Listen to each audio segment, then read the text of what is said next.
go! Turn it up, let's go! Welcome to Dog Pro Radio!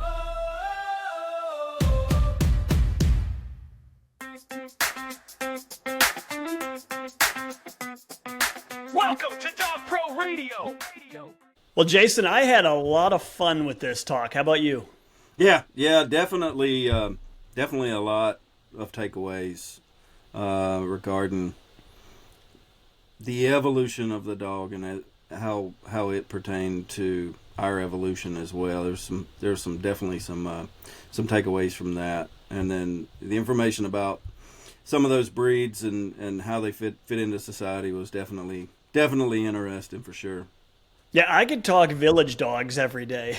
There's so much there. It's interesting. It's just a whole different world when you watch those animals interact. Yeah, I don't know that you can truly get that though unless you've traveled a bit and you've seen those dogs outside the U.S. Because really we don't have them here. Yeah, not like they do in other places. So it's definitely interesting to see. I've seen them.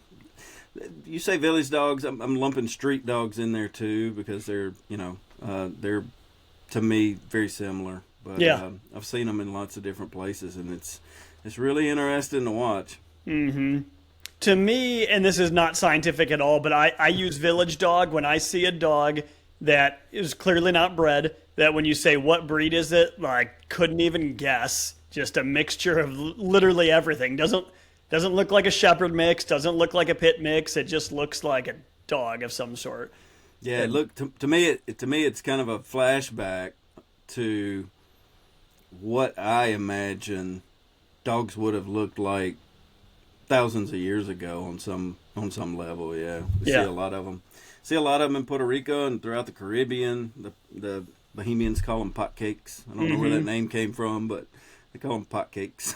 Man, I'll tell you, and I know you deal with this too. When you get one of those shipped up for training, you know you've got your work cut out for you. Yeah, and man, Americans love bringing them home. They really love bringing them home. The Puerto Ricans have satos, and we get quite a few of those from time to time. And then we've had pot cakes from the Bahamas and other Caribbean islands. Yeah, and the client's like, why doesn't he enjoy living? He seems like he's not all that happy in my house, I guess, because you're walking him for like 20 minutes a day, and that dog's lived his whole life outside, and we've got some work to do. Yeah, he's looking at your apartment like a prison cell. Uh-huh. That dovetails nicely with the conversation. And I think that people listening will really be intrigued by the way the conversation went. It was a lot of fun. And if Kim is, great to listen to. She's a lot of fun. She is very different on her training philosophies than I am and than you are. But, we're able to have a good conversation, and we don't even dive into training philosophies because, like we've said so many times, there's so much we agree on. We agree on way more than we disagree, right? We didn't talk about tools. We didn't talk about methods, but we talk about welfare and actually raising your dog right, treating it right, giving it a job, a purpose. I think she used the word partner, which I thought was pretty cool. Yeah. And I hope people watch this and listen to it with an open mind and can take techniques, methods, tools out of the mix and just think about dogs for a minute. Yeah, absolutely. There's way more to dogs than what people want to get polarized about. Absolutely. Well, I hope everyone enjoys the episode. Yeah, and hey, by the way, be sure to head over to our YouTube channel. We're creating a new home, so our podcasts have been on the ICP YouTube channel, but Dog Pro Radio is getting a new YouTube channel, sort of as we speak, I think. And it's all happening. Yeah, be sure to go over, check out our videos there. Be sure to like, subscribe, and leave us a comment. Let us know what you think. Guys, we just want to give a quick shout out to one of our longtime ICP sponsors, Blue Nine Pet Products. So, are you looking to level up your training classes and boost client success? The Climb by Blue Nine Pet Products is the professional's go-to platform. It's built for clearer communication, easier class management, and better owner follow-through. Plus, it's a proven way to increase revenue. Trainers across the country sell the Climb right from their facility. And I know we sell a lot of them. We use them in group classes, shelter programs, lots of different ways we implement the Climbs. And with exclusive wholesale pricing, there's never a better time to get started. Visit BlueNine.com to apply today and start building a better training business. Welcome to Dog Pro Radio. Jason, you ready for today? Absolutely. Been looking forward to this. This should be a pretty interesting conversation. It will be. And, I'm just waiting for the day. I always say, Jason, you ready for today? You always say yes. What happens the time you say no? I'm not. It could happen, but so far, so good. I think we're having some fun doing this. So, absolutely. Well, I'll go ahead and introduce today's guest. So today's guest is Kim Brophey. Kim is an applied ethologist. She is a certified dog behavior consultant. She's an author of the book Meet Your Dog. She's also the creator of the LEGS model, which is a framework that looks at behavior through the lens of learning, environment, genetics, and self. And today, every dog trainer has an interest in the history of dogs, or at least I think they should. If you don't, you should probably get an interest in that history. So today we're going to leverage Kim's knowledge to dive really deep into that history. And Kim, welcome to the show. You already told us you hate talking about yourself, so we're not going to put you through that. We're just going to ask, how you doing today? We're excited to have you here. Oh, thanks for having me. I'm really excited to be here too. Yeah, we have been looking forward to this. I think this is going to be a really cool episode where people will get to learn a lot. I hope so. Glad to join a conversation. These are always interesting. So. Yeah. And as trainers, I think we all have the interest in this stuff, but we don't, a lot of times put in the time to study it. So talking to someone who has studied it, I think should be a lot of fun. Well, I hope so. I hope I can bring some interesting things anyway. I think it'll be interesting for sure.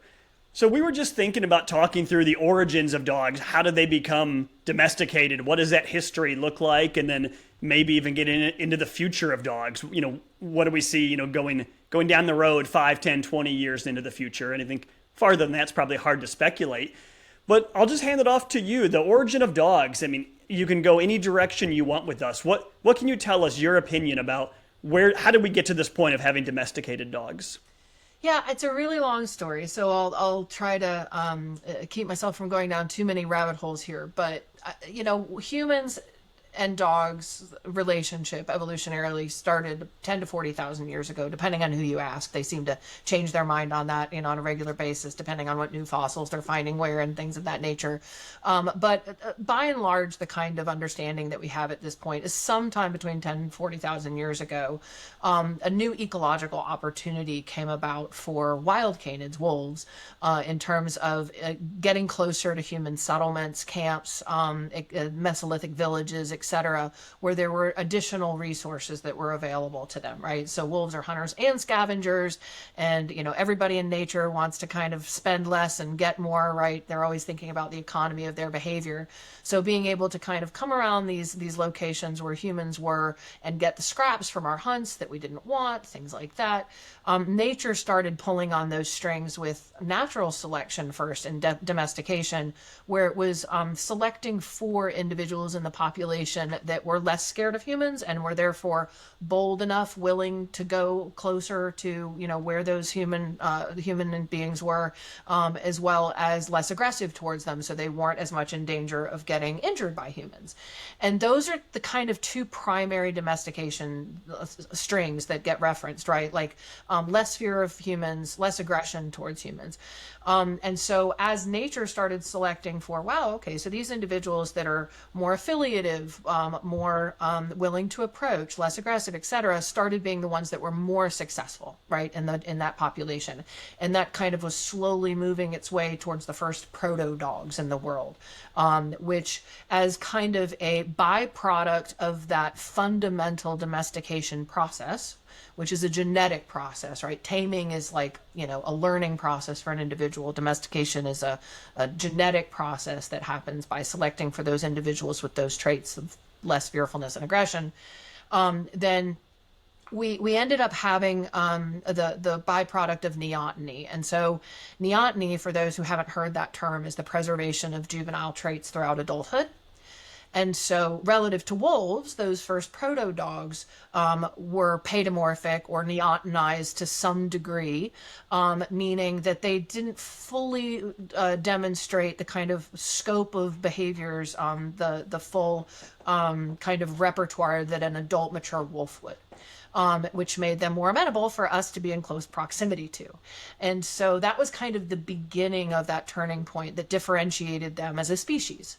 And from there, boy, has it gotten interesting and gone in 1,000 different directions, right? Like we found all these things that were under the canine hood were like super useful for our own evolution. You know, they could let us know when something was approaching our camp. They could provide these alarm systems. They could track down the prey that we were hunting so we'd be in the right direction and be more successful at our hunting. When we started developing agriculture, for instance, then we were keeping livestock. We needed to be able to manage that livestock, move them from point A to point B, have dogs that could guard that livestock for us. When we started having more settlements, we started having more issues with varmints and things like rats and all the problems that they presented in terms of taking our resources, introducing diseases. So, we had the whole rise of terriers, if you will, to help us conquer things like the Black Plague and whatnot. So we basically took what was this natural selection process of domestication, which was a win-win evolutionarily for both of our species. And then we started getting involved in two ways as humans. One, by human intervention in natural selection. So that's like favoring and culling. So we might say like, oh, I really like these dogs. They're doing their job real well, so I'm going to give them more food. And I really don't like this one for whatever reason, so I'm going to put him out of the gene pool entirely, right? And so we started pulling on those strings, but still with natural selection.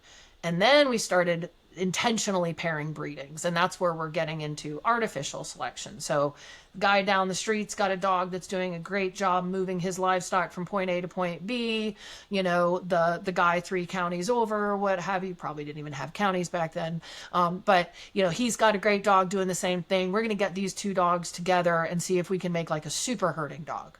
Or maybe I have a herding dog, but he's not doing a great job protecting my livestock. So maybe I'm going to actually breed in, with another dog that has some guardian ancestry to kind of beef up his guardian behaviors. So it's not been a linear progression to get to this point where we have these hundreds of dog breeds we have in the population today by any stretch.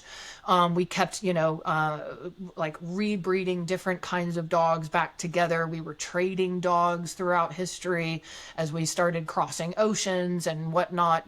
We would bring different dogs from different geographic regions with us and introduce those to the local population. They would naturally interbreed.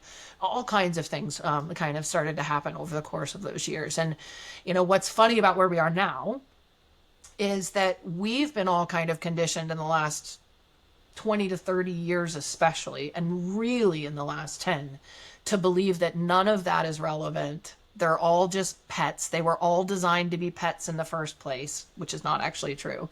And therefore, any dog should be able to succeed in any modern pet condition environment, regardless of the circumstances.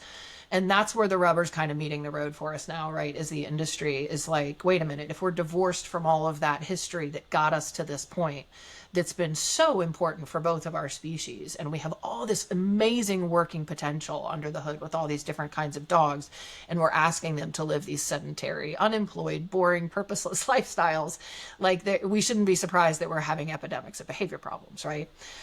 So going forward, I think we're going to really need to reinvent what it looks like to be good keepers of dogs and good partners.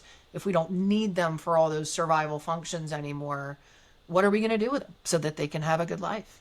It's going to be a complicated question that we're all going to have to work to answer. Yeah, there's a lot there. I was writing down questions while you were talking because Jason and I came in with the list, but that opened up a lot of new ones for me. So I have a big picture one for you. With what you were talking about, just the importance of dogs to early humans and all the different roles they served, have you heard anyone make the argument that humans might not have survived as a species without dogs? Yeah. Were they that instrumental? Yeah, absolutely. And, I don't know how substantiated those various theories are, but I've even heard the theory that humans might not have actually developed spoken language in the manner that we did had dogs not come along, because it was our noses were able to take up less space on our faces, and it structurally changed some things that enabled us to use our tongues in different ways. And I'm not sure how much meat there is to that, but that's one of many theories. And clearly there's a lot of things we would have had trouble doing, particularly when you get into agriculture and human settlements, urban environments and things like that, like some of the earlier urban environments. There's a lot of people that think we owe our survival through things like the Black Plague very much to the terriers at the time. And if we weren't able to protect our stock and move our stock, that would have been a huge impediment to agricultural development and things like that. So I think very much we owe a lot of our success as a species to our partnership with dogs. Never thought about the terriers during the Black Plague. You always hear about the cats and how the ladies that had cats never got sick, so they were witches. Yeah. The dog people who had terriers, I guess, never got accused of being witches. Yeah. Because witches don't own terriers. No, just cats. Just cats. So if we went all the way back to the beginning for a second, I've heard people say that, I think there's some people that believe that domestication started by humans going and stealing wolf pups and raising them on their own. Do you think that's completely untrue, or do you think that's just do you think that happened after the wolves became somewhat domesticated through natural selection? What do you think about that? Yeah, I've heard that theory. As a matter of fact, my mentor hero in the industry for all these years, Ray Coppinger, he and a couple colleagues would go back and forth about that on their theories, and Ray's theory on that in terms of the ecological niche and the opportunistic nature of dogs kind of taking advantage of those new resources always made a lot more sense to me. But I think, like most things in life, the truth can be complicated and even contradictory. I would not be surprised if there were some cases in which humans found a litter of wolf cubs, and because of our own social nature and nurturing behaviors with young animals. This is one of the ways dogs kind of hijacked our own, physiology and whatnot as a species, and kind of got us to take care of them, right? And what's a little parasitic, and, in some cases you could look at that like early on, that it's like, I'm being taken care of and my needs are being met by this other organism. I don't think dogs would have intentionally, or wolves would have intentionally put themselves in that kind of position, but I think some people might have stumbled upon some young wolves and found themselves engaging in their natural social caring suites of behaviors. What the part of that was always presented by Ray that wasn't as logical as like the best explanation for how humans and dogs came to be was that, when you are struggling to put food in the mouths of your family members, in that period of time, right? When like you don't have extra resources to be handing out, would it be sustainable to keep a pet? Like, you might have enough to share your food with them, or you might not. And so even when pet keeping started to become more of a phenomenon, it was first really observed in that kind of, like functionless way, if you will, with like, the upper class, like the Victorian era, for instance. Like, I have enough extra resources that I can have all of these dogs as like a luxury, and something just kind of unique to have, where I'm not actually like struggling to feed all my kids and things like that. So that whole need for organisms to be economical in general as an evolutionary principle would make us question whether that would have been a widespread phenomenon, that humans would have been going and taking wolf cubs from their dens to raise them. That's a good point. I never really thought about the fact that how hard it would have been to get food back then, and are you really going to want to share it with right with a wolf pup Probably when you're hungry on yourself? How successful your hunt was that day, Yeah. Here's another theory I think that's come up a couple times. It's super unpopular, so people may not want to hear this one. But I think there is a theory out there that early man may have utilized dogs as their own livestock, I guess. Is there any You got any thoughts on that? In terms of humans eating dogs, right? Like, I think Yeah. that's been part of different cultures throughout history. And we know, right, we've got the Korean meat trade now. Like, it definitely became part of certain cultures.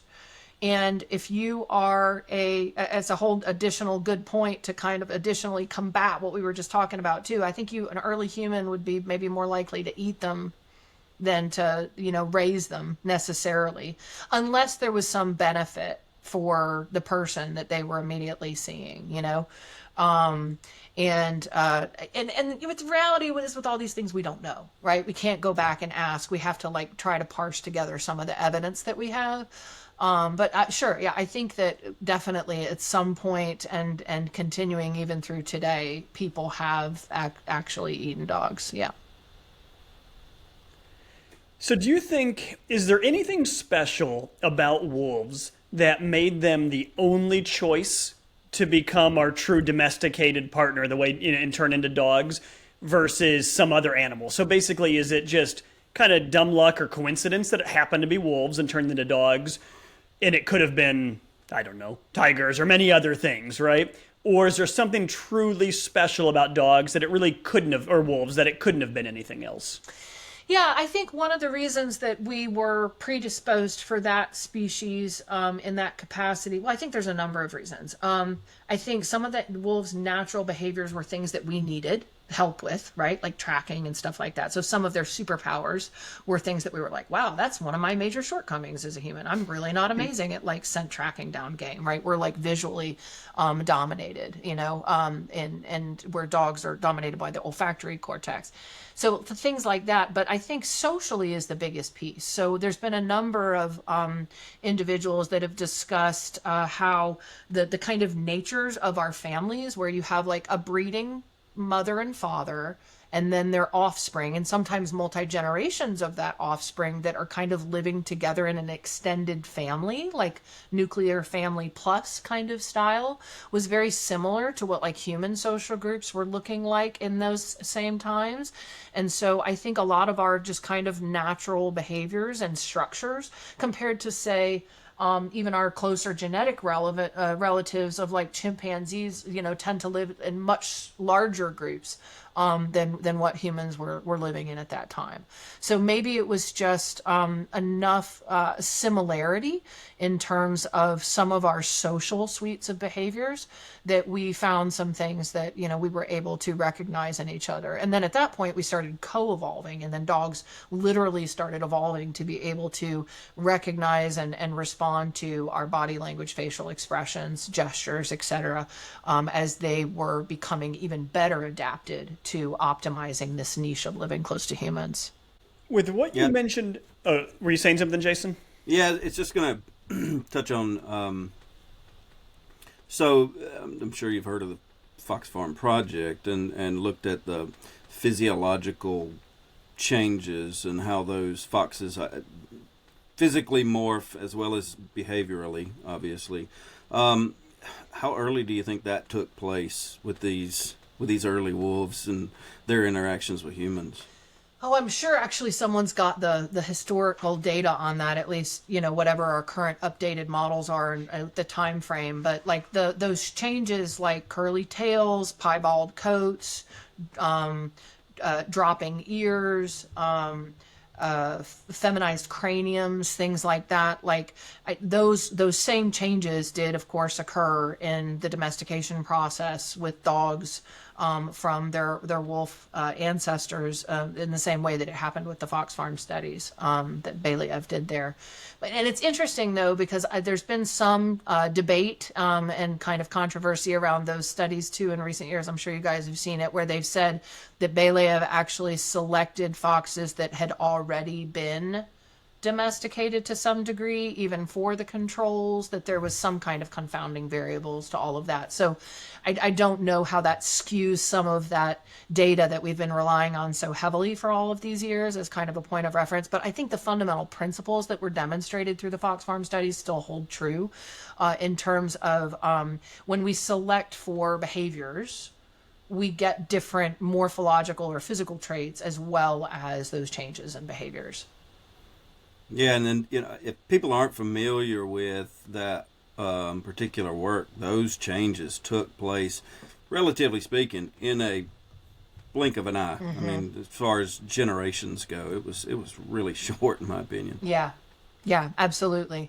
But that's the bit I think that maybe has been kind of pressured post, has been like, well, but how many generations were there before that we just aren't on our radar? And I still think it was quickly, because even if you're looking at how those foxes were at the beginning of the study versus, after the selective process, there was a lot of changes in their behavior and their morphology. But it makes you wonder, like, I don't know how many more generations they'd been kind of pulling on those strings before they started the study. Yeah. I think he got those early ones from fur farms or something. So, yeah, there had been some interaction there. Yep. Whether it was 4 generations or 25, either way, still pretty amazing. Absolutely. Yeah, absolutely. And like everything with, science is, we get more information, we get more insight, we get better understanding, but it's not as like black and white and conclusive ever as we'd like it to be. It's all kind of evolving our understanding. Well, here's something that's not conclusive, at least to me. I would love to hear your opinion. So I've seen a video of these baboons stealing this little puppy, and it's super sad. They're like dragging this puppy, and he's like really sad. He's yelping and squealing, and they're like pulling him by the tail. And it's like at a garbage dump in Saudi Arabia or somewhere. And supposedly these baboons are raising the dogs to be guard dogs for them. And you can see videos of the adult baboons with adult dogs with them interacting and hanging out. It's shocking footage. But when you read online, there's people that say it's true, and then others that say this is absolute BS. This is not true at all. Do you know anything about that? Have you ever heard of other animals raising dogs? No, I have not, and I haven't heard about that particular video or kind of a question that people are looking at there. And I think you have to look at, like, what are the conditions that create new pressures and opportunities, and how does that change natural behavior? So, for instance, baboons with their social behavior, if there was some other pressure in the environment that was somehow, say, compromising their own reproductive success, right? So for whatever reason, maybe the food sources aren't good enough, and so they're having a lot of failed pregnancies and things like that. Are they still then experiencing the motivations to raise young, but then they're unable to actually raise their own young, and that creates a new pressure in the environment that then catalyzes them to displace, if you will, that behavior towards another species. And that's actually one of the concepts I will be talking about this year at the talk, is evolutionary mismatch.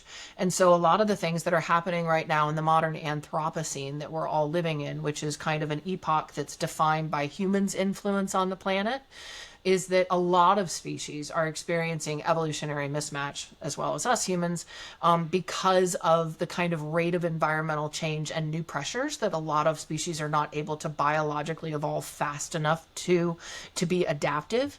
And so that can create a host of different kinds of welfare problems that show up as weird behaviors or behavior problems. Without spending too long on things other than dogs, could you give us a couple examples of other animals that's happening to? I'm just intrigued by that thought process. Yeah. So actually, the concept was born in human psychology, which is really interesting. So, like, they're the most literature is about humans. And so another example from humans would be take the phenomenon of people spending so much money that they don't have, and shopping addictions. Okay. So why would we do that? Why would it make sense for us to go out and buy things that we don't need, to go out and like search for stuff, search on the internet, go to the mall, and buy all this stuff? And what it is it's a function of our original hunter scavenger or hunter gatherer kind of ancestral roots, right, for foraging. And the fact that now we're living in the modern age where I can just order my breakfast on Grubhub, or I can go on Amazon and order all of my groceries and things like that. But we actually, just like all species, we experience dopamine that motivates us to engage in our natural behaviors as a species. So those suites of foraging, hazard avoidance and management, and social behaviors that were adaptive for our particular species through the course of our evolutionary history, we experience dopamine that motivates us to do it, even if the conditions no longer necessitate it because they did for so long. And then we get a dopamine hit for engaging in the behaviors. So we can feel like I need to go shop. I need to go find things, forage for things, gather things, right? So something like hoarding behavior would be an extreme representation of foraging gone wrong, and also can dial into all kinds of other things. So if our social needs aren't being met, like they often aren't in the modern world, because we're finding ourselves isolated indoors alone, maybe having more of these kinds of social interactions with people through technology as opposed to in person, so we're not getting human contact, all of these different kinds of things that were part and parcel to our evolutionary history socially, that can also make us like over collect and hoard things that have emotional, sentimental value from other lost family members. It can make us engage in tribalistic, I'm sure this is totally unfamiliar to anyone in the dog industry right now, behavior online, where we get all this social reinforcement for people being like, yeah, you're right, that's right, and we're all on this team over here, and we're all connected and bonded over our opinion and platform. And a lot of, frankly, like dysfunctional modern human behavior is a result of our unmet foraging, social, and hazard avoidance and management needs. It's also why we create conflict out of thin air, right? Like if we were actually in danger in the United States, right, under some imminent threat of being predated against or something like that on a daily basis, I doubt we would be going online and starting fights out of thin air where we're finding these opportunities to like face adversity and, like feel like we're having some type of thing we have to defend ourselves against or like attack for some reason. Those are natural suites of behavior that we have motivations to perform to some degree. And it turns out like the easy life really isn't so easy that us people and dogs are kind of dealing with. But yeah, there's a lot of examples of like another one, evolutionary mismatch, just to give just an animal example, is like the plastic islands and things that you guys have heard about, I'm sure, where all of our waste is washing up on these different islands, and various seabirds are feeding the plastic to their babies, right? Like there's not supposed to be plastic in their environment. So things that their physiology recognizes as potential food sources aren't actually food sources, and they're killing their babies by feeding them plastic. It's when the environment no longer is functional for the genetics, the biology that the animal has for what they were prepared to solve evolutionarily, and it's presenting new problems that they're not equipped to solve. In a claims situation, you want to be sure you have the right coverage. Business Insurance of the Carolinas is the preferred IACP insurance provider for your pet training, boarding, and daycare business. Providing coverage in all 50 states, Business Insurance of the Carolinas offers the most affordable general liability rates to IACP members. For more information, visit www.dogtrainerins.com or speak with one of our agents at 800-962-4611. That's interesting. The human example just makes me think about, is that going to change? Or through natural selection, where you mention if a shopping addiction and all these other things are caused by a strong hunter-gatherer instinct, do people that have a weaker instinct there somehow, are they more likely to raise children? Are they more likely to have the money to do it? More likely to have the money to give their kids proper health care? Do they have more offspring? And do we get to a point 100 years from now where the hunter-gatherer instinct is gone, or very, very weak because of that? No, absolutely. And that's a really good question. And if, like, again, all truths have all this wonderful paradox and contradiction to them. So I would say, yes, all that evolution's still happening. And I was actually just in Vegas with some of my friends last week for the, what was HSUS and is now Humane World for Animal, the Animal Care Expo. And I myself do not like overstimulating environments like that, right? Like, it's not my bag. I live in Western North Carolina, like where I can't see another house, and that's my bag. That's what I like. And so for me, when I'm in that set of conditions, I am not well adapted to them. So there's all these people walking around and they're like, this is fine. All the bleeping lights and the noise and the, whatever, and the chaos and naked butt cheeks walking down the street and all that. They're like fine with it, right? And I'm like, wow, what is this? I'm so overstimulated. Take me back to the hotel room at 8 p.m. And so I am not well adapted to those conditions. And so we were talking about how the human domestication process, right? So like we're less aggressive and less fearful and less hypersensitized to all these environmental conditions. We're more successful in higher numbers in smaller proximities. That's adaptive to the modern world. So the question then is, though, because the litmus test in evolution is ultimately whether you successfully reproduce, is that happening, right? Because if we have modern healthcare and we're trying to make sure that's available to everybody, which is the cool, nice thing to do, then that is not preventing individuals that are not successful from reproducing. So maybe that's me, right? Like I have now produced 2 children that maybe aren't going to be as well adapted to the modern world. But, that's the interesting thing is that like, depending on where you are in the modern world, it's either really adaptive. Like my kids know how to hunt and fish and farm and things like that. So like, if we have an apocalypse coming around the corner, they'll be much better equipped to those circumstances than, individuals that are hanging out in Vegas and it's all going right over their heads. So I think that like, because the rate of change has been so fast in the modern world in the last 100 years, like none of us are fundamentally super well adapted to that because there's so much interruption in natural selection. So it's still happening, but it's so confounded by all these other moving parts that like, I'm not really sure where we're going to land. I don't think anyone has any idea.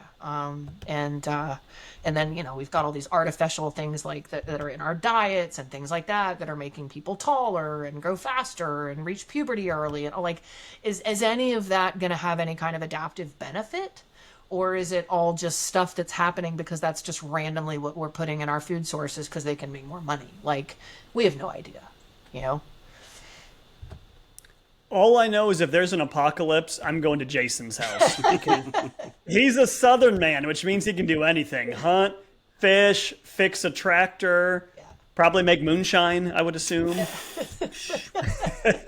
Yeah, that's the world my kids have grown up in here, So that's and it's I'm not far from you at all. Oh, you're not? Where are you, Jason? Just at the foothills. Oh, okay. We're in Harmony. Oh, okay. Yeah, Harmony, North Carolina. Yeah. So really we're not far close. though. Yeah. Yeah. And North Carolina, I mean, it's an anomaly as many little pockets are. And it's fascinating because my kids, having raised them here, just seeing what they are kind of wired for and prepared to do and what's not appealing to them. Like neither one of them wants to go far from home for college. And the kinds of things that they're choosing to do, I think, with their adult lives are going to be more kind of attuned to the environment that they've grown up in. And again, all of that could end up completely ill fit to modern conditions. And I mean, not to get into politics, but like that's one of the arguments, right? Like, let's just say like the gun thing. Like one of the arguments is that like, well, you don't need guns in the modern world anymore because we have grocery stores. And it's like, right, but a lot of families still have that as part of their heritage and culture. And those skills do feel adaptive and necessary. And they want to maintain those skills and the autonomy that those skills provide. And so, any topic out there, whether we're looking at like, is it good or bad for humans or dogs to do A, B, or C? Just like in nature, there's no fundamental good or bad. It's just whether it fits with the conditions at a given point. Right? Like so a mutation isn't bad. It's how does it work with the new conditions? It could be that the guy with the mutation is the one that suddenly ends up successful when everyone else that didn't have the mutation is failing just because some new food source, or predator or whatever like appeared in the environment. And so, going a little off the rails there, but just bringing it back to that whole idea of like everything that we're doing, even as a species, I think we forget we're also part of this like messy evolutionary process in this weird epoch of the Anthropocene where like kind of all bets are off because nature's not really behind the wheel like she has been. And that's definitely throwing some things south. So circling back to just the domestication of dogs, can you tell us about village dogs? So everyone knows that, or I'd assume everyone knows about village dogs, but what are they in your opinion? How much of a hand have humans had in those dogs? And how much are they really a product of nature? Yeah, that's a good question. So it definitely would depend on the particular land race or population that you're looking at. So depending on what geographic area, you're looking at, whether it's Mexico or Chile or Argentina or India, there's lots of even different populations within all of those countries, right? And so the level of human involvement looks really different depending on the culture. Some cultures are like trying to get in there at this point anyway, and say provide health care to the street dogs or the village dogs. Other populations of humans are not providing those kinds of things. And so I would say that relative to modern breeds and what we think of as the dog breeds here in the United States and most developed nations, there's a much stronger influence of natural selection because they have autonomy to adapt to their conditions in real time, and they have the benefit of natural selection still functioning. So if you're not street smart, you're not likely to be able to successfully reproduce. So offspring are going to, increasingly be better adapted to being street smart for a variety of reasons, So being able to navigate all of those conditions with agency also fundamentally creates better welfare. And so you're going to have less physiological stress and things like that, right? So than captive animals are. So I think they are a naturally evolved population in general, right? That is much more directed by the influence of natural selection than what we think of as dogs, but not without human influence. And there is a lot of that human influence and natural selection going on with people feeding them, culling them. That dog bit somebody, somebody shoots it.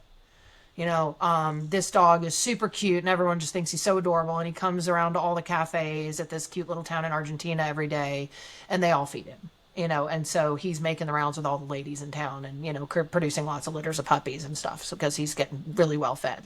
So we're definitely a part of that process still. But there's a lot less artificial selection. There's some, and it's interesting where you see it. You see purebred dogs in those areas where there's land races, and their behavior is really different. It stands out in a variety of ways. For anyone who's gotten a chance to observe these dogs, man, their communication, their ritualized signaling with each other is unbelievable. It's so economical. It's so sophisticated and refined and reserved. You don't see a lot of knockdown, drag out fights. You don't see a lot of explosive or neurotic behavior. There's a lot more intentionality seeming behind it. And I think that's one of the things that's beautiful about studying them, is we realize just how much potential for self-directed good choices dogs actually have, when we've all been kind of taught to think that, they wouldn't be able to learn their way out of a box without human involvement, Yeah, I've seen a lot of street dogs, village dogs, different parts of the world. It seems like they're consistently good at one of two things: begging or larceny. One of the two. Yeah. Both good skills to have if you're a street dog. Probably both. Oh, absolutely. Yeah, absolutely. Yeah. It's interesting what you said about them having maybe a better style of communication than our domestic dogs. Because I did see, we were in South America and I watched a dog come out of a cafe, and he walked down the road. I was watching it all happening, went into another building, came out with a dog. And I was like, that's kind of weird. It's like he went there to get him and the dog followed him out. Then they went trotting up the street together, and the one dog stopped and the one kept going, and he went around the corner. And about 10 seconds later, I watched him come back and look for the other dog and go down by him like he was getting the other dog. And then they walked off and they left together. And I watched it happen. I'm like, no way would this happen with your average domesticated dog. They just would be running amok, doing who knows what. But watching him go get the other dog and wait for him, it was really neat to see, and trying to figure out what the heck's going through their brains right now. Well, heck, think back to not that many decades ago when dogs would wait at bus stops for kids. We've robbed them and ourselves from so much of the richness of their potential accidentally through all of these modern restrictions. Because, dogs have more common sense than we give them credit for, by a long shot. We don't give them a lot of opportunities to develop it and practice it. One of my students actually said at a meeting we had a few months ago, you don't develop common sense unless you have the opportunity to develop it. And I was like, wow, is that true? You know, and she actually lives in Gambia. So we were talking about village dogs at the time. And we were talking about just the common sense that these dogs have relative to our dogs. And you wonder, like, if they still had that opportunity to develop it, would more of them develop it? You know, if you have a bonded social member as a dog, there's no reason at all that you can't remember where your buddy hangs out most of the time, check and see if he's there, go by and be like, hey man, you want to go, whatever, and he trots along with you. And then, you know, you have it in your mind that you're like with a social member and all of a sudden they're not there anymore. For anyone who's had herding dogs or livestock guardian breeds, you know about like which dogs are head counters and they know how many people are in the room at any given moment and who's new and who's not and where'd so-and-so go. And I've always had, well, for the last, you know, maybe 7 years, a livestock guardian mix or livestock guardian. And it's just fascinating to me, their propensity for supervising and babysitting and monitoring what's going on, because that's their job. They have to be able to count heads as, you know, watching flocks. You know, if somebody disappears, it's on you. If you're the dog and that was your job, was to keep track of everybody. So I think that's one of the things I'm really hopeful about going forward in the industry, is that we can step back a little bit from our human hand of intervention and our kind of ego directed, accidentally, I'm not saying for any bad intention, but like we can, myself included, get drunk on what we can get dogs to do. It's so fun to train dogs to do stuff, and we can kind of get carried away with ourselves on how much we intervene. And sometimes when we step back, we might see that there's all this amazing potential there, that if we are a little bit more conservative about how we decide to intervene, when, where, why, and how, we might find that the dog has a lot to offer that isn't really on our radar till we look. Yeah, to sort of jump in here real quick, throw a statistic at you. It's a little older one, so it might not be 100% correct, but the statistic says that 80% of the dog breeds that we have today didn't exist 150 years ago. So with that being said, the question is, you know, what is the impact of selective breeding at that speed and that scale? Well, so a lot of the modern breeds, so like a lot of the gun dogs, a lot of the terriers, a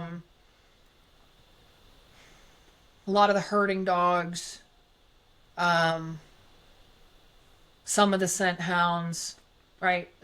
Some of the newer breeds that we kind of like, we took their base sample scent hound and kind of were like modified it for different game to track, right? Or we took, you know, a certain type of herding dog and we modified it for different kinds of animals to herd, because obviously it's harder to move cows than sheep and things like that. That's why we ended up with cattle dogs and sheep dogs. Like those changes have happened more recently, and the closed gene pools, I think, is where my brain immediately goes in terms of concern and consequence for, like, when we say, okay, nature's always breeding for what's fit for the animal. Nature's selecting for what's in the animal's best interest. That's like a principle of evolution, right? Like, you have to be adapted to your environment and be fit to those conditions and winning at nature to survive and reproduce. For us, when we're deciding what to breed and what to select for, that bar is no longer what's in the animal's best interest.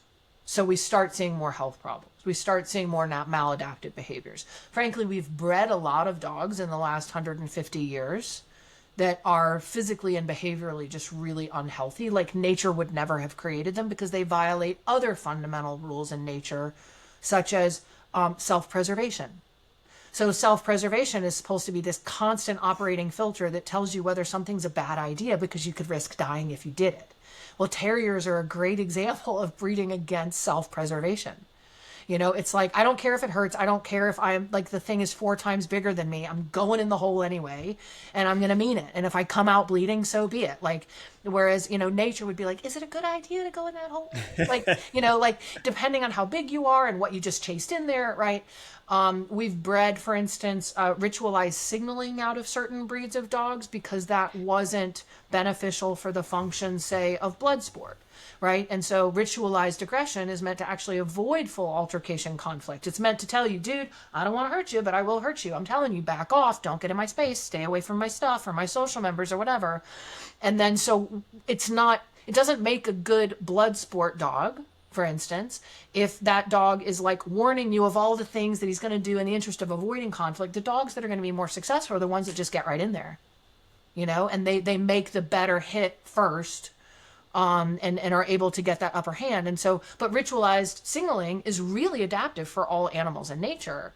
But when humans were breeding for that particular function, we didn't have the dog's best interest in mind so much as our goal of what sport we were kind of developing and the entertainment that provided and all that. So I think the consequences, Jason, are that our meddling has been deleterious to dogs' physical health, and it's been deleterious to their behavioral health in a variety of ways that have only been compounded by the measure of captivity we now have.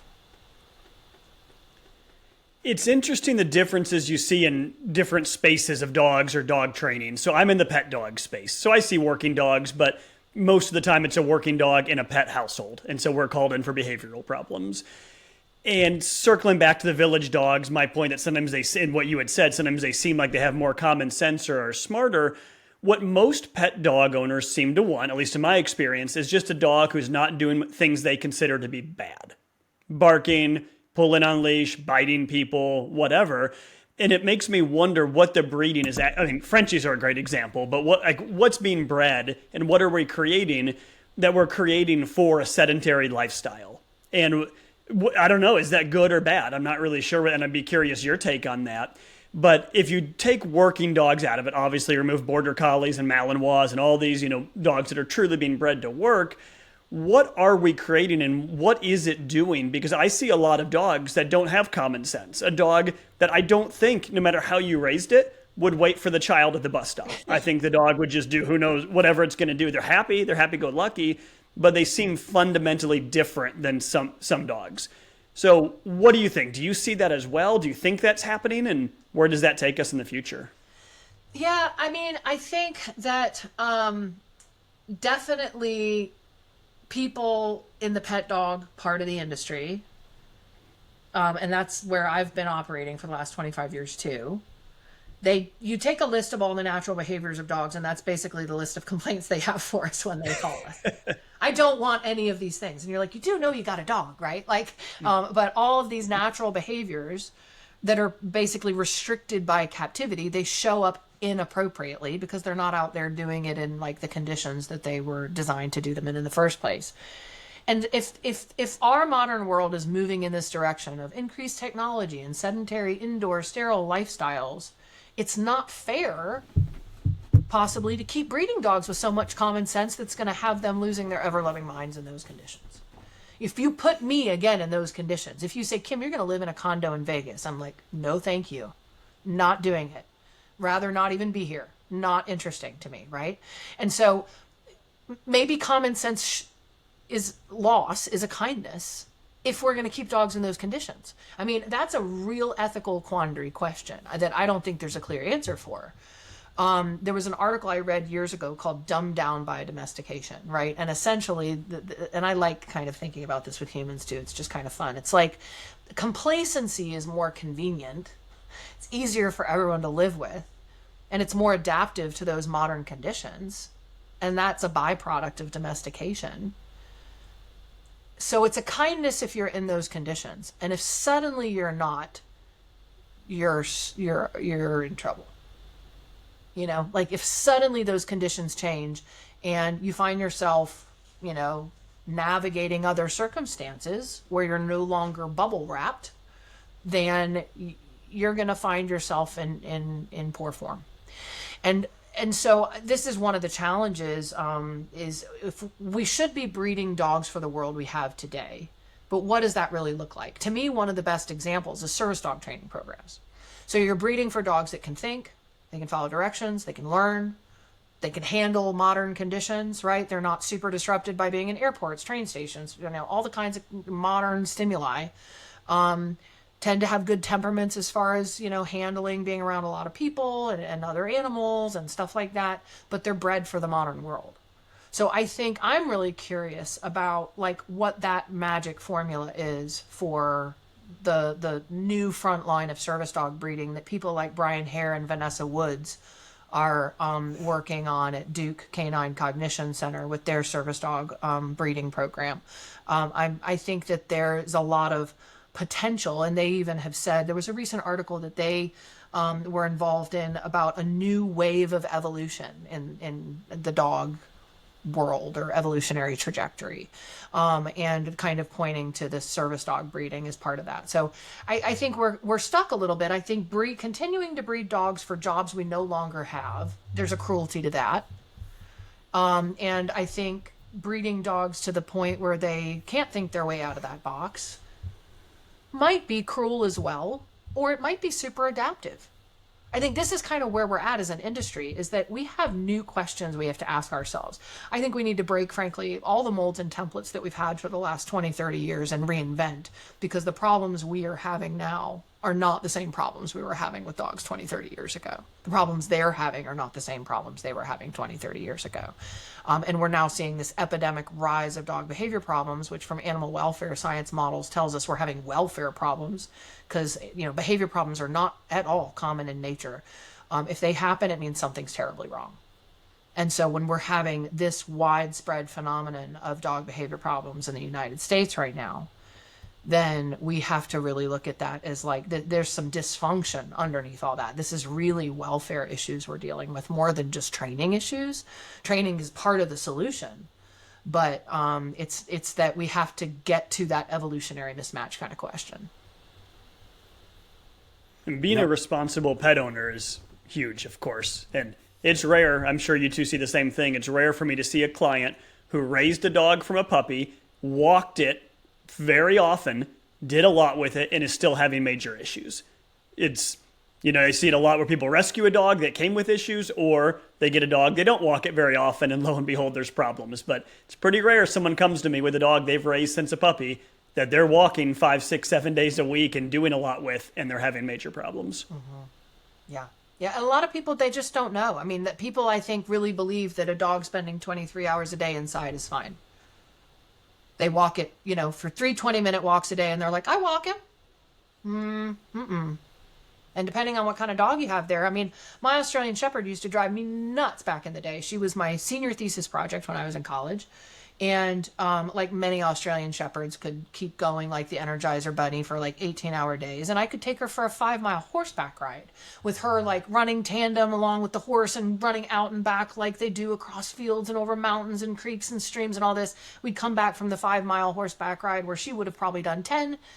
I'm like, whew. She looks at me like, now what? And I'm like, well, I don't know how to do this, right? I don't know how to meet your needs. But we had a 30-acre farm, at the time, and there was lots of fun things that she could just be a sidekick for and like be a part of. I mean, this is the thing, like we used to 100 years ago, we lived outside. Like we spent our lives working outside and using our bodies and our hands, and our dogs were our sidekicks for that. That's not the world we're in anymore. And so like even just getting to be a sidekick for all that activity, I mean, that's the thing about the pet concept, is like we have to realize that historically, that whole idea that like all dogs are pets is so new. They really were meant to be partners and sidekicks and functional family members in a variety of capacities. And that's what we made them to be, because they were useful and even necessary for us. And now we're like, I just want you to be a sedentary pet, And I think mostly in the public now, the pet industry, because they make a lot of money off the idea that if you just get them all the right products and services, it'll be fine. Right? You don't need to do anything. You don't need to meet their needs. You just got to go buy them this stuff. That's why the anxiety aisle in PetSmart just keeps getting bigger and bigger and bigger, All the like little medications and supplements and thunder shirts and all the things like to make your dog calm down. And a lot of what's causing all of that is just the dog's confusion, overwhelm, frustration, boredom, frankly, kind of lack of a life. And so, yeah, if we're going to keep this pet concept as part of our culture, we have to redefine what it looks like to be a good pet owner. We've got to say, like, people need to level it up. They need to understand that effectively, with the level of captivity we have in most spaces, like in the United States, you're kind of like a zookeeper for your dog. Like, that's on us. Who else is going to do it, right? They can't meet their own needs. And in a zoo, if it's a good zoo, they're really worried about that habitat design. They're really looking at like, what are the natural behaviors for a polar bear versus a Bengal tiger versus a flamingo? And how can we design this animal's reality so that they can do the things that are natural for them in order to have a fulfilled life? You know? And we haven't been taught to look at dogs that way. We've got this kind of reductionist recipe that's like homogenizing all of them into, you know, a dog, when there's really just so much tremendous variation there. And I hate seeing movies come out with Malinois stars, knowing now people are all going to go get a Malinois. And now we have a Pyrenees Anatolian that just saved a 2-year-old. So now even more people are going to go get Pyrenees and Anatolians, and we know how that works out in condo environments. So, you know, I think we all kind of just need a reality check. Don't forget, we got dire wolves coming. Oh yeah, right. Well, we're all gonna have dire wolves, you know, because then we can be like Game of Thrones stars and stuff. That's cool. Dire wolf doodles within a year. No, thank you. You need a better name than that, though. Dire Come doodle? up with something catchy. Yeah, it hadn't worked out the marketing part of it yet, but I mean, the concept's great. Yeah. Oh, yeah. Well, I mean, they won't shed. What more could you want? first time I heard about a Tibetan Mastiff doodle, I about fell over. I was like, wow, that is a terrible idea. I've never heard of that. Oh yeah, yeah. There's one here in our local community. They will mix a poodle with anything. Yes, they will. Well, it's all the benefits of the poodle with the ability to accidentally kill your neighbor. I mean, there's a lot of good there. I like what you said, Kim, about being a partner. We stress that to our clients a lot. I don't generally use the word partner, but take them to Home Depot with you. You're going on a shopping trip. Your dog's going to love that. And you're going to pick the kids up from school. Take the dog with you. He's going to love that. And there's so many easy, fun things you can do. And I might steal that word partner from you and use that. Like, they need to be part of your life. And I have clients right now that are moving and they're making 100 trips back and forth between their houses. And I was stressing to them, bring the dog with you. That's fun for the dog. Yeah. Bring them with every single trip. And then at the end of the day, your dog's tired when you're done moving, as opposed to you left him home for 16 hours and now he's pent up and crazy. Well, and that you just kind of stumbled on another really important point, and that is that we know actually it takes a lot more energy for us to be using executive function, like, ooh, new, interesting learning and things that I'm trying to process that are not just habit, emotion, and instinct, right? This takes a lot more energy. So when we mentally stimulate the daylights out of our dog by taking him to see and do all these other things, it doesn't matter if they're like running their butts off all day. They'll still come home really tired. You know, it's not that we just literally need to like run them 6 miles. That's actually potentially less energy draining, that running 6 miles, even if it's hard on their body, than it would be for them to be like out there doing all that stuff. So, I mean, I do that. I take my dogs, they allow them at Marshall's and TJ Maxx. And, you know, if I'm going out to eat at a place that has an outdoor patio, I take the dogs and it's great for them. It's nice for me. It's nice for people. And it's keeping their world and life interesting, you know, so that they have some sense of purpose. All right, everybody, let's take a quick break to talk about our friends Aurora. Cold weather should not stop you or your dog from staying active and enjoying daily outside time. Aurora, the most trusted heated apparel brand in the U.S., has been the #1 heated apparel choice for dog trainers and owners for a decade. You can face chilly walks while staying toasty with Aurora's battery-heated jackets, vests, and gloves. Aurora even has a heated vest made especially for dogs. Visit Ororo.com, that's ORORO.com, to find the perfect heated apparel for you and your pup. Even better, you can use IACP, that's once again the code IACP, to get 15% off your new heated gear. Back to the episode.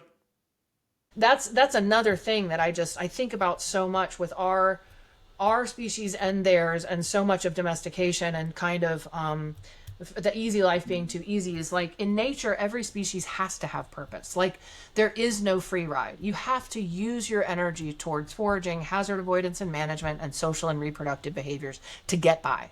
So it literally doesn't make sense to our brains or theirs to be like, what are we doing today? Nothing. like we get depressed. One of the things you mentioned, I stress to clients all the time, mental stimulation trumps physical activity pretty much every single time. Not to say that dogs don't need both. They do need both. But the reality is, if you got a stock line border collie, I don't care how much you take it for a run, it's not going to come home tired. Yeah. However, you know, that mental stimulation can create a tired dog at the end of the day, and it's super important. I think that's one of the things that a lot of pet dogs really miss out on. Yeah. Pet owners just simply don't understand. The analogy I use for a lot of folks is, they have kids, and I'm like, take your 5-year-old to the playground and let them play for an hour. Give them a juice box, they're ready to go for another hour. Yeah. Right? Take the same kid and give them a 40-minute math test, and then they're ready to nap for 3 hours. Their brains are fried. So, that mental portion is super important. I think people need to focus on it more. Yeah, I agree. And beyond simple things like, puzzle feeders and snuffle mats and things like that. Like we got to get a lot more creative. We really need to start rethinking like what is fun and interesting for dogs that kind of, ticks all their boxes. And get back in that kind of world where people are taking their dogs out more, and giving them the skills so that they can navigate all those modern conditions. So they're like me going to Vegas, but somebody's holding their hand and showing them how to do it without losing their mind, Yeah, but don't you feel like it's on some level sort of a self-fulfilling prophecy? I mean, I'm maybe you dealt with it, Matt. I don't know, but we deal with it a lot. I don't take the dog out because it acts crazy. Yeah. Well, it acts crazy because you don't take it out. So I mean, this is kind of this unfortunate revolving door here. Yeah. And if you don't break this cycle at some point, you're going to continue to deal with this in perpetuity. Yeah, no, I agree. I think that's actually one of the challenges. I think for our good intentions, people have gotten so protective of like, well, A, themselves, and B, the dog. And we're so risk averse. Like, there's this awesome book behind me called Last Child in the Woods, Saving Our Children from Nature Deficit Disorder. And he talks about the figurative boogeyman that's like, we kind of adopted back in the 80s, like some kid's face on a milk carton and all the children are going to get abducted. And so don't let them run feral like we all did growing up in the neighborhoods, like being out till 8, 9 o'clock, our parents having no ideas where we were. So we've got this kind of like, don't let anything bad ever happen thing. And we're cornered by it, and then we corner our dogs by it because we don't go out and do the things. And actually the building of the skills and the confidence and the problem solving and the facing and overcoming adversity at levels you can handle, like that's the fulfilling stuff in life and the interesting stuff in life that gives you some sense of meaning. And if you're out in nature, like one of my suggestions, even just taking your dog out in nature, is like, look for opportunities to interact with wildlife safely, instead of just avoiding it. So like, if your dog finds a turtle, instead of being like, don't get near it or whatever, be like, just check out the turtle. Like, what's the deal with the turtle? If you're out and about in urban environments and your dog is, scared of something, try to help them work through it as opposed to like avoid it, to be, if you can, and if it's too much, I mean, that's where we have to have skills as trainers to know what a dog is ready for, what criteria in their learning process are they prepared to succeed in, versus when are we just setting them up to fail. We don't want to just throw them in the deep end of the pool, but we also don't want to say, well, we're not going to swim because you might drown. We've got to find that middle ground in that for sure. Yeah, and for some reason people think it's getting buffalo petting season. We're not suggesting that at all. So no. don't take your dogs out to Yellowstone petting buffalo. No, that's not the kind of interaction with nature I'm talking about. I think it'd be a bad idea. Or maybe turn your border collie loose on a whole herd of them. That'd be fun. Yeah.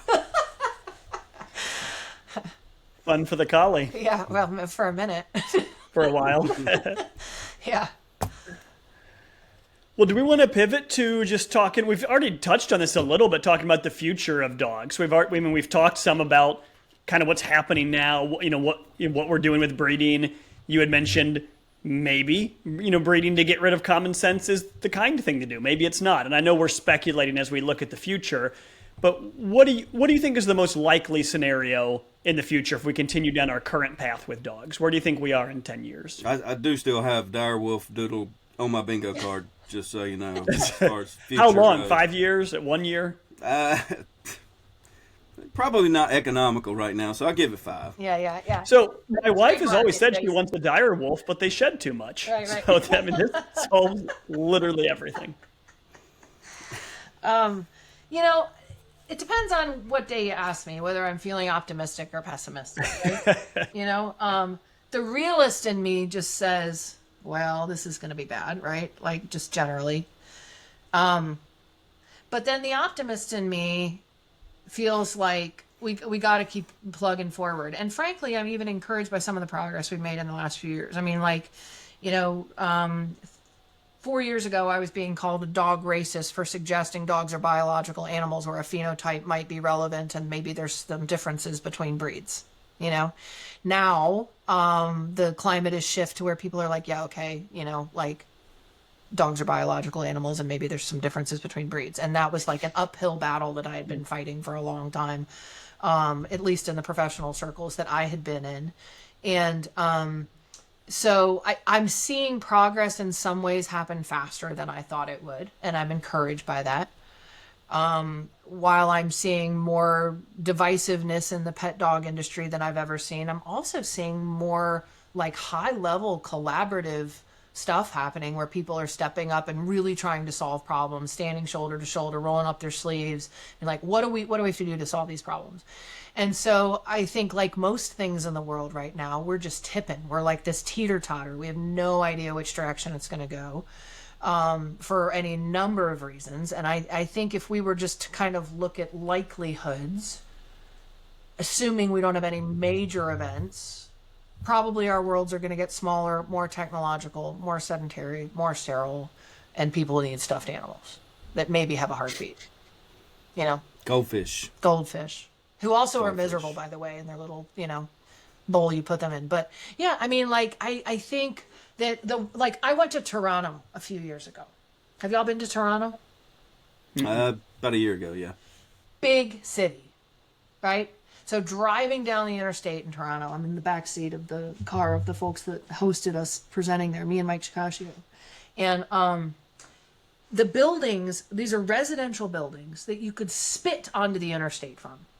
And then you look all around the buildings and there's no trees, there's no like nature, it's just concrete. And you look around and you drive for miles and miles and miles by all of these buildings of the same. And you think how many people and how many dogs are living in those homes, those apartments, those condos. And you're like, this is the direction that humanity's chosen to go.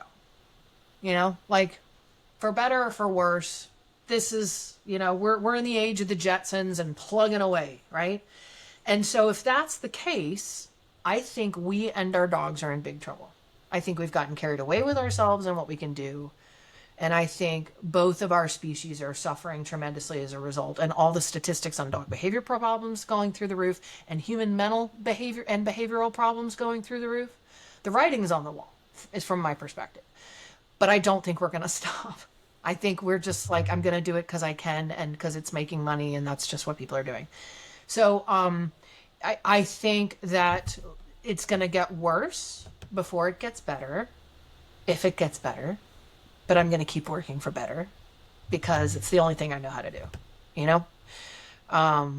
But I think it's getting weirder. I think dogs are going to be very much accessories to that reality from most people's perspective. And if they can breed them dumber and prettier and quieter and slower, that will all be the kind of goal for artificial breeding going forward.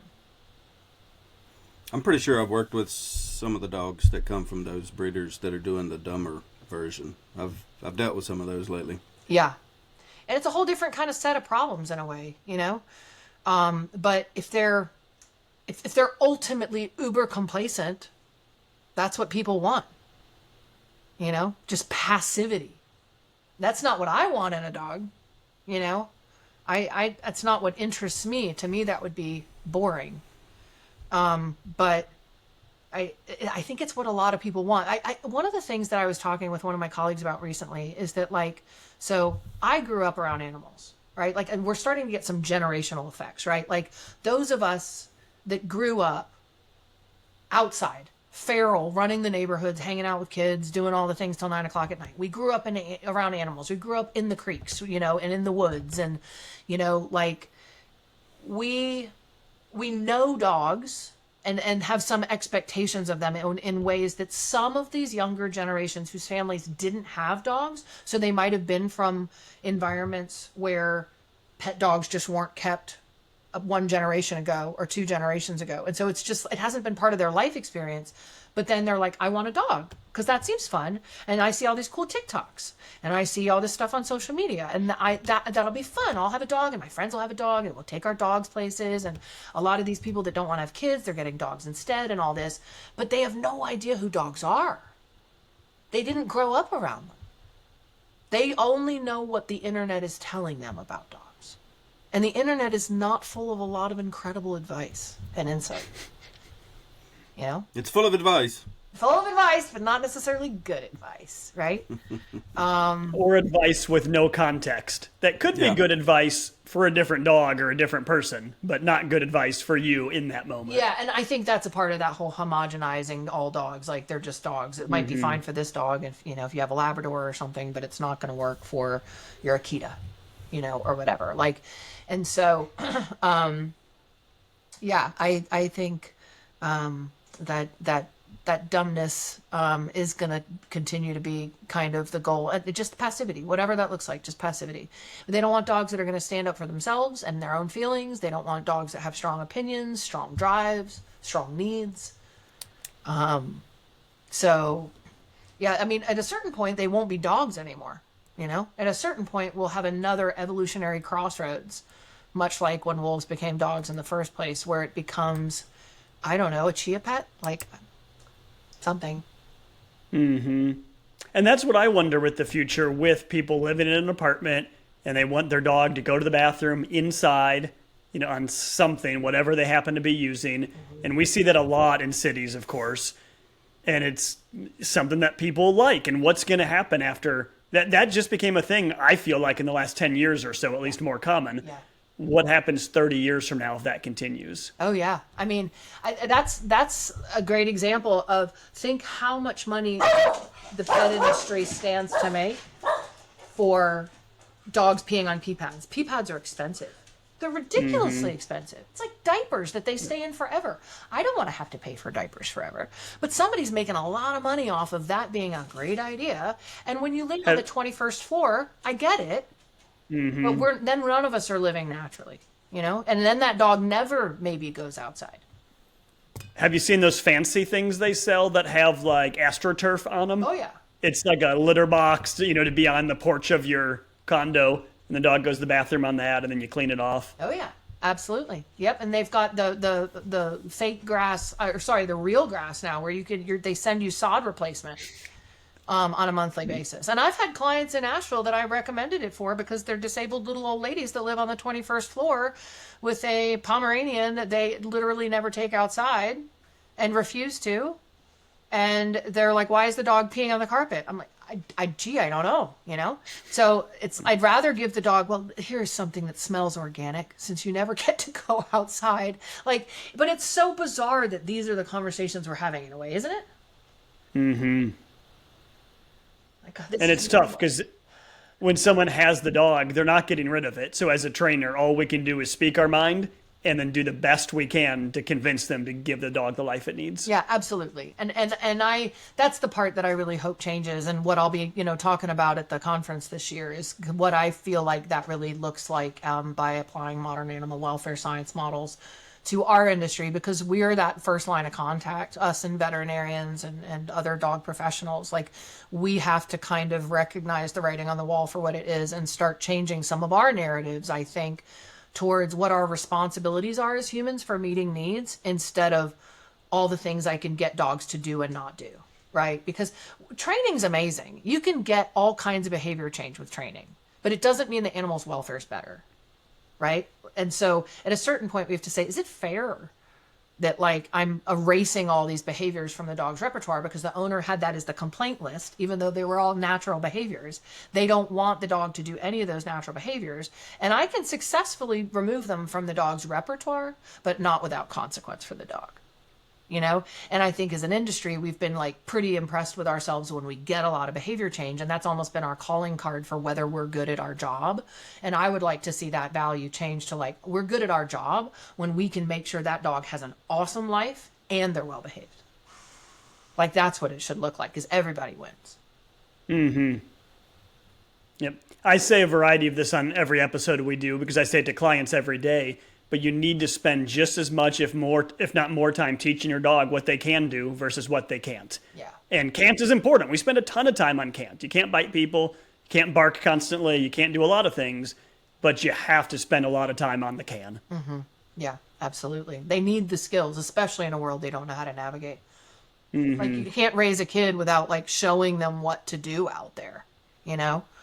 It's more like, how do you navigate it as opposed to bad, good. It's thinking of it like, I like to think of training as guiding and advising. Like, let me give you some advice on how this works. Let me show you how to do this so that it works for me and you. Because I can't end up face first on the pavement, and you want to have as much freedom as possible. So that's what this leash thing's going to look like, okay? You know, it's like kind of this, we put deposits in the bank account by meeting those needs and by helping them out, right? Being their guide, showing them how the modern world works, and then we can make withdrawals. There's plenty of money in there to make those withdrawals and be like, and now you need to chill out because I'm at a restaurant and you can't be disruptive and trip the waitress or try to steal my hamburger. You know, like, just like with kids, it's like, we have this responsibility to them to provide and to teach. And I don't know that we've got that fully integrated into the public psyche when it comes to keeping pets. I don't think we do. Definitely a lot more education that needs to happen. Yeah. And so on that note, I know you said you don't love to talk about yourself, but tell our listeners some things about, like, anything fun you're working on right now, any projects, any upcoming events you're doing? Yeah, actually, so the total welfare talk that I'll be giving at IACP this year, I'm giving at 6 major conferences, and I'm really excited about that because it's a bit of an intentional tour, because this is kind of my legs model 2.0, if you will, by integrating it with these other widely accepted models in animal welfare. And so with all of that, we're releasing an app. So I'll have that ready by the conference this year. And because Marlene will, kill all of us if I say too much about it, I won't get into all of the exciting weeds of it. But let me just say, we will finally have an objective way to start measuring the efficacy of our work and the welfare of our dogs. And that is going to be game changing for the industry. So I'm really excited about that. That's the biggest thing in front of me right now, is just making sure that this talk is something that reaches people as powerfully as I'm hoping that it does, and that these new resources will be employed. And I think it'll help us all get on the same page. And the legs course is something that's been kind of an evergreen course in the pet dog industry across, training, veterinarians, shelter employees, etc. Frankly, even the total welfare talk I'll be giving this year, if people haven't taken the legs course, they'll still be in a deficit for optimizing the total welfare model, because we all have to really understand the legs of the animals that we're working with in great detail to do it super well. So I would invite anyone that hasn't already taken a good look at that or considered it to take a look, talk to people who've taken it. We've had nothing but 5-star reviews on it. People have said it's been the best course they've taken in their career. Largely, I think, just because it's so validating for things that so many of us are witnessing, feeling, experiencing, and know on many levels. We just maybe are missing some of the scientific reference for why we're seeing all that. And so it ties the pieces together in a way that I think optimizes all of our work, whatever capacity we're working with dogs in. So, and if you guys want, for your listeners, I'm happy to offer a 40% off on that course for any of your listeners that hear this and they decide that they want to go ahead and, take a look at that course and enroll in it. It'll be IACP 25. Awesome. Yeah, that's great. And if you give us just a list of links, we will put all of that in the description of the show here. And just so people listening can hear, where do people go to find you? Are they going to your website, going to Instagram? Where do you like to be found? Yeah, so familydogmediation.com is our Family Dog Mediation Education Center website. And we'll, of course, give you a link directly to the course page for the Legs Applied Ethology course. But we have a lot of different stuff on there. Our conference that we've had for the last few years and are having again next month in New Hampshire, we take the presentations and those become, seminar, webinar kind of offerings on our site. So they're on a variety of different topics. People want to check those out as well. But yeah, that main website. And then we've got an Instagram that's at Family Dog Mediation. Mediation, and our Facebook page is Family Dog Mediation Legs in Motion, if people want to check that out too. Awesome. Jason, did we forget anything? Yeah, she was talking about all those 5-star reviews. All I could think of is we need to remind people we need 5-star reviews too. All those listeners go and they do that. Yeah, she shouldn't get them all. We should get a few, right? Well, they can both go to Kim's program, 5-star review there, and a 5-star to Dog Pro Radio. That'd be perfect. There we go. All right, thank you so much, Kim. This was awesome. Yeah. A lot of fun. Yeah, thank you Enjoyed guys. it. Really fun. All right, thanks for listening, everybody. Have a great day. Welcome to Dog Pro Radio. Go. Listen. Dog Pro Radio, yo, action. It's Dog Pro Radio, brings back the bosses. Dog Pro Radio and mates alike. Dog Radio brings back tonight. Dog Pro Radio, yo, action. Dog Pro Radio brings back the bosses. Dog Pro Radio and